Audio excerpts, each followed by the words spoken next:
eukaryotic gene regulation. One of the things that's unique about bacterial gene regulation is that when RNA polymerase is actually marching through an operon and generating RNA or messenger RNA, because that bacterial cell does not have a nucleus, the transcription of the operon by RNA polymerase is taking place, and as that RNA is being generated, automatically, the ribosomes that you find in the bacterial cell, those ribosomes automatically will bind to the messenger RNA and begin translating it. They'll actually bind and begin translating the messenger RNA as it's being made.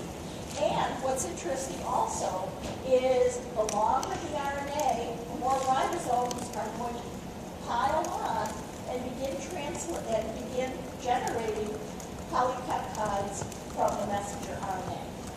That's called coupling of transcription and translation. So in bacterial cells, transcription and translation are coupled. They all happen at the same time in the same place. In contrast, eukaryotic gene regulation is a very different animal entirely. Eukaryotic genes tend to be much more complex, and we're looking at the structure of the eukaryotic gene right here. Not only do we have promoter regions, which is where our RNA polymerase would bind, but we also have other regulatory regions called enhancers. Enhancers bind to what we call transcription factors.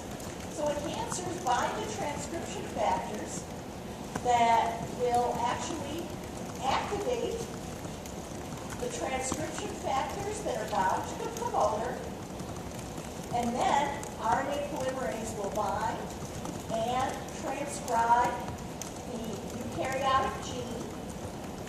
What I also want to point out is that our genes are independent units unto themselves. We don't have operons.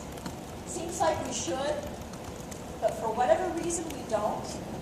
All of the genes that function throughout our genome do so independently under the control of both their promoter and their enhancer. What I also have to point out is our genes are broken up into sequences called exons and introns. And when we have activation of gene expression in one of our cells, RNA polymerase binds to the promoter. It transcribes the gene in its entirety to make what is called a primary RNA transcript, or a pre-messenger RNA. And while it's still in the nucleus, this pre-messenger RNA is going to have these intron segments spliced out. They're going to be spliced out. It's called RNA splicing.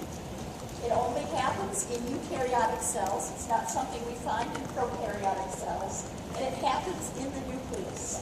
So in eukaryotic gene transcription, the gene is transcribed in the nucleus. The messenger RNA is processed. That means that the introns are spliced out and the exons are linked together. Another thing that happens is there is a guanine residue. It's called a 7-methylguanine, and it's attached to the 5' end of the messenger RNA. It helps to protect the messenger RNA from degradation. Also, we have what is called a poly-A addition. All of our messenger RNAs, once they're spliced, will have a poly-A tail attached. And so that not only do we transcribe our genes in the nucleus, but in the nucleus, the messenger RNA is processed through splicing, 5' cap addition, poly-A tail addition, and this 5' cap and poly-A tail and the splicing are absolutely critical for the messenger RNA to even get out the nucleus. Messenger RNAs that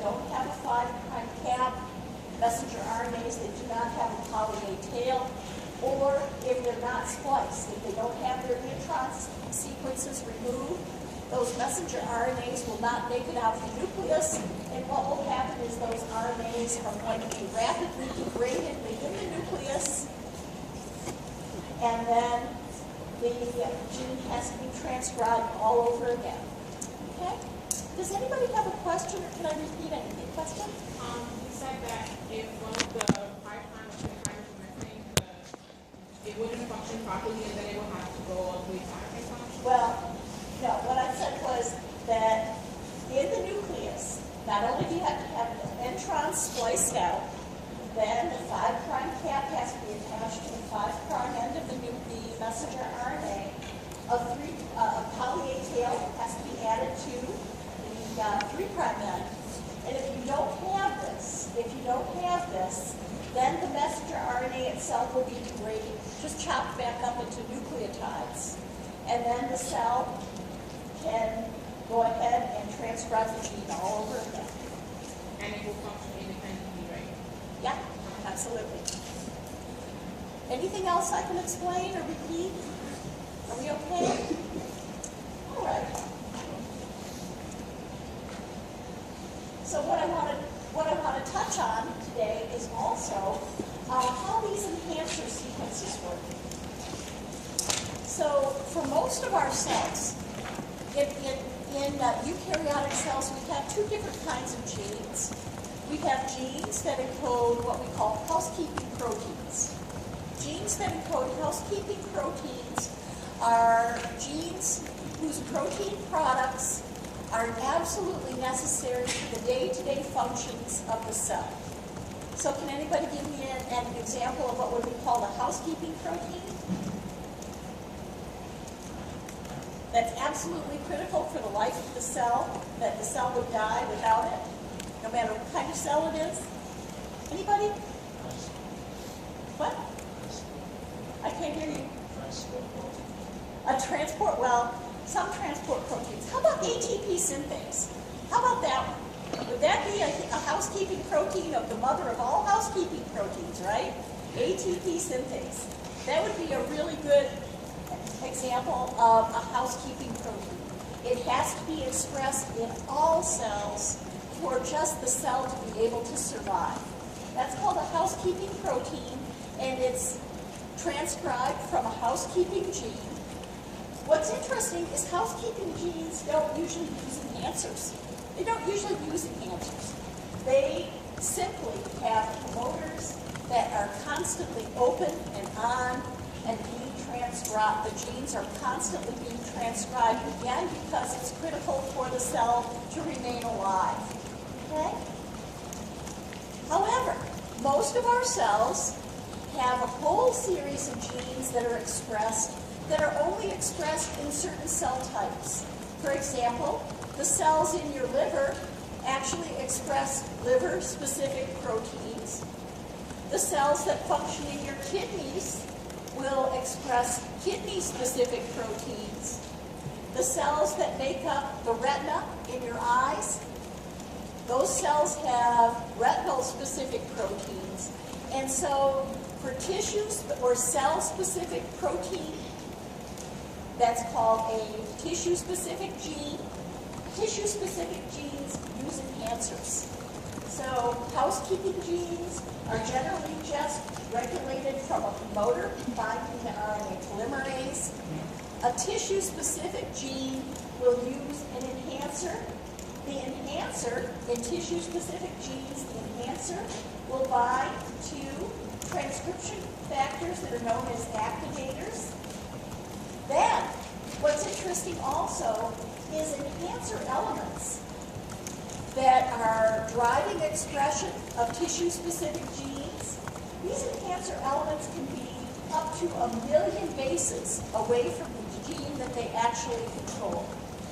So how on earth does a small sequence of DNA binding to transcription factors, how does this actually affect expression of a gene hundreds of thousands of bases away? It does that by having the intervening DNA DNA bending proteins. These DNA bending proteins will bend the DNA that is spacing between that's the space between enhancer and promoter sequence, and allow for the enhancer with its bound transcription factors, which are called activators. It allows for that sequence to come in contact with the promoter, which also has a series of bound transcription factors over them. And once the enhancer binds to and its bound activators binds to the activators bound to the promoter, then what will happen is RNA polymerase II can come in and bind to the and this is called the transcriptional initiation complex. RNA polymerase II then comes in, binds to the transcription initiation complex, and RNA polymerase II can then transcribe eukaryotic gene. So what you see here is a very, very different system than the very simple early system that was first identified in bacterial cells and the operon system. But if it hadn't been for what was worked out with the operon system, we wouldn't be anywhere in being able to determine what's going on in our own genes.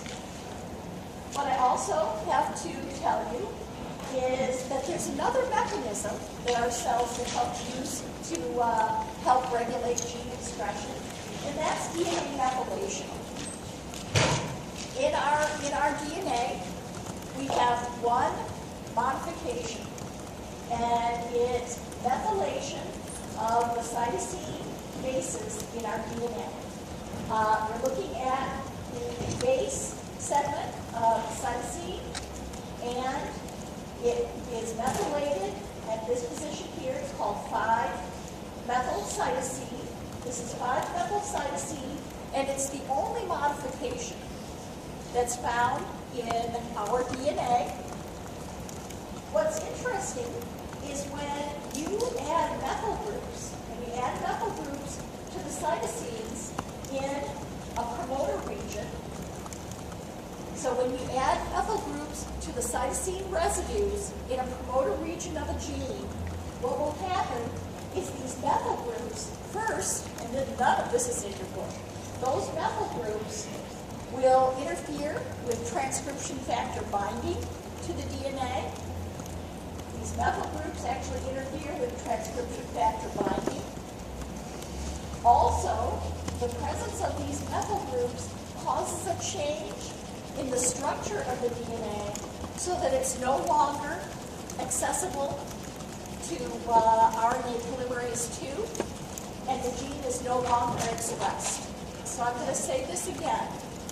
The presence of a methyl group in the 5' position of the cytosine residues in the promoter regions of our genes and also in the enhancers, but the presence of methyl groups on the cytosine residues in regulatory elements for genes, the presence of those interferes with transcription factor binding.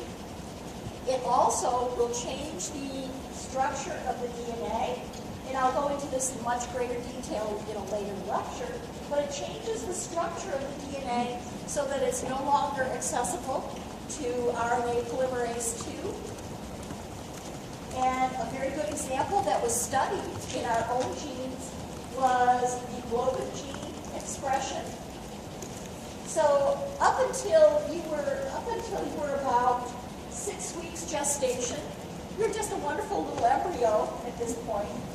And the globin gene that was being expressed in the cells that were going to become the red blood cells, the globin gene was called the epsilon globin gene. It's an embryonic globin gene, and that globin gene has an unmethylated promoter and is active to generate this version of globin, which is, of course, involved in binding to oxygen in your embryonic tissues. It has a very, very strong affinity for oxygen, stronger than the globin that we use later on in our lives. It's a very, very strong globin, binds to oxygen, and up until your 6 weeks gestation, this is the globin that you're going to be using. After 6 weeks gestation, what will happen is the promoter region for this globin gene is going to become methylated, and then that gene is going to become inactive, and instead, there's another globin gene, the gamma globin gene. That gamma globin gene is then going to be active, and that's the globin that will be used from the time you're 12 weeks gestation on. And remember, at 6 weeks, this promoter was unmethylated, the gene was active. This promoter was methylated, this gene was inactive. But there's a change in the methylation state of the promoters by 12 weeks gestation. This gene is completely off, its promoter is completely methylated, and the other gene for globin, an isomer of this first globin, this globin is now on, and that's what's being used. Okay?